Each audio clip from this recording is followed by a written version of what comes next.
Lesson number 6, Principles of Democracy. In this lesson, we're going to focus on the basic principles of democracy. So what does that mean? The principles of democracy are freedom and liberty are kind of going to go together with everything that we're doing. Equality and justice. The principles are like the main thing, the things that keep democracy going, the things that are always supposed to exist if democracy is going to work and be effective. So we're going to, in this whole pod actually, look at those principles and see where they exist in some of the most important documents in American history.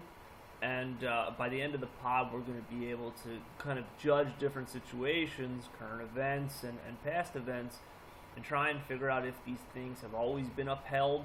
Have they been upheld for the most part? Have they always been upheld? Have they only been upheld sometimes? So you'll be able to look at situations and try and decide whether or not liberty, equality, and justice have been upheld in this country.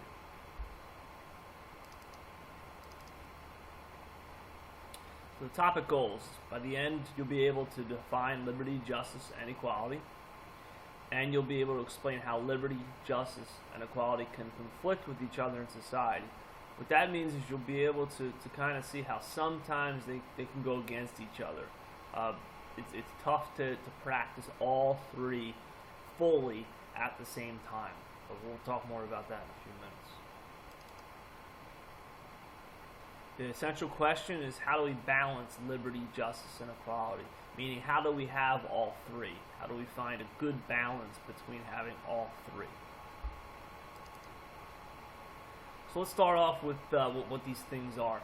And this chart will be up in most of the lessons during this pod. Just as a quick reference for you to go back to and kind of check out, just in case you need a little refresher. So again, the principles are liberty, justice, and equality. I'll go through each one. So liberty, easy definition of it, is the freedom to do what you want to do without overwhelming control. Meaning, if I wanted to go to the store, I have the liberty to do so. That's my decision, and I'm going to go do it. Now, complete liberty means that you can do whatever you want, whenever you want. That's what complete liberty is.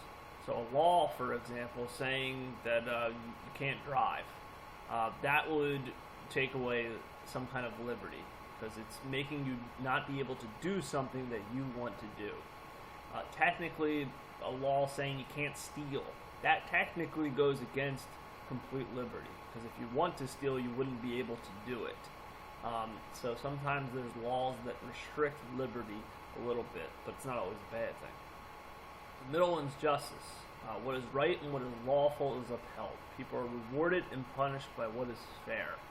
So everything that happens in society is based on what's fair. If you're punished, it's because you deserve to be punished. If you're rewarded, it's because you deserve to be rewarded. Remember, as we're going through these aren't my personal opinions or anything like that. I'm giving you the basic ideas of these principles. The last one's equality. Everyone is treated the same. Things like race, gender, and religion are not held against people in any way. Complete equality would mean everyone is equal in every way, including possessions and money. So just by that last line, you can see that we don't have complete equality in this country in some areas. Not everybody has as much money as everybody else. That's just an example. But in terms of race, gender, and religion, those are usually upheld. Not always, but we'll get more into that. So have these three things been practiced? Most people would argue that over the course of American history, there's been a lot of times where these three things weren't practiced. For the most part, they've been practiced, but there's been a lot of instances and times where these things were restricted or not fully practiced. So we'll go through some examples. For liberty, remember, that's the freedom to do what you want to do without overwhelming control. In the very early stages of the United States, the second president, John Adams, passed this law called the Alien and Sedition Act. It allowed John Adams to essentially imprison, throw in jail anyone who wrote something bad about the government. That was a law passed by a U.S. president, and it actually probably made it so he didn't get elected for a second term. But he could, if he wanted to, just throw someone in jail that said something bad about him, or anybody else in the government. He actually did imprison, I forget how many people, I think around 20, under this law. That takes away the freedom of speech or the freedom of press. So that law went against liberty. That went against someone's liberty to do what they wanted to do in terms of voicing their opinion. But just a side note, that law made him incredibly unpopular and was not very successful. It's not something that lasted for a very long time. Middle injustice. President Lincoln, during the Civil War, actually suspended what's called habeas corpus. Habeas corpus is an easy way to explain it. If you get accused of doing something wrong, like if you get arrested, you get a fair shake or a fair process when you go to court, when you go to jail, and things like that. If you're arrested, you have to be told why you were arrested. If you're taken to jail, you can't be kept there for too long without having a trial. Basic rights. So even if you did do something wrong, you still have rights. He took that away. He did that during the Civil War because he felt that the security of the country was in jeopardy.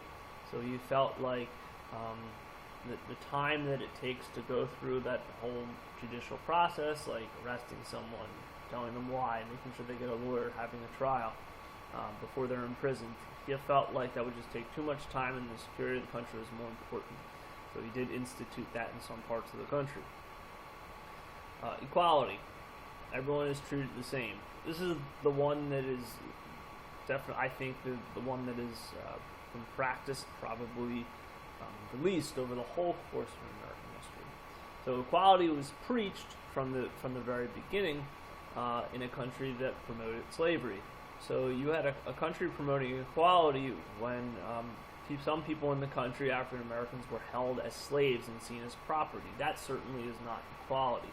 And it took until the 1960s for African Americans to secure some of those basic rights that other people have. So you could argue that equality hasn't always been there.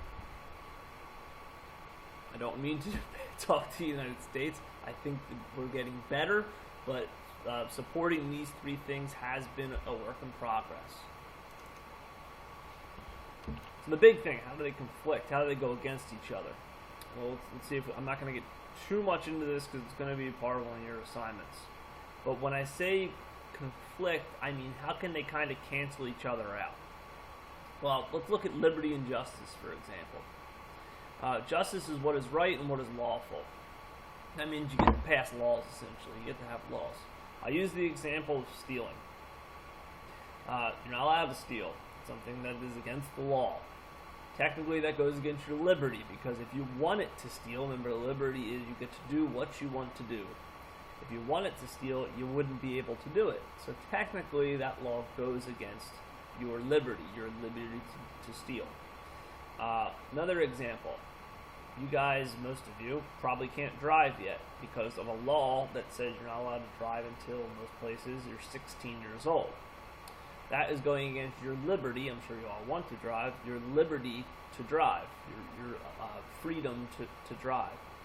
So, in that way, your liberty is restricted in some way. I think that's a good one, though, because you're probably all would be very crazy drivers. No offense. I was a crazy driver when I was 16. So that's a way that they can conflict with each other. In the assignment underneath of this lesson, you're going to look at some more scenarios and some more examples of these three principles, and you're going to focus on ways they can conflict. Remember, these are the basic ideas of democracy. I'm not telling you that they exist 100%. And I don't want you to think that we don't have any of these things. I think most people would agree that it's somewhere in the middle, and that it's getting better at making sure that everybody has these three things. There's definitely cases where they've been abused and obstructed. Okay, so your next step would be to answer the questions that are underneath of this video. If you haven't already done so, remember you can just kind of pause throughout the video if you want to. Questions go with just the video. There's no reading this time. If you have any questions, feel free to reach out. If not, have a great day and good luck.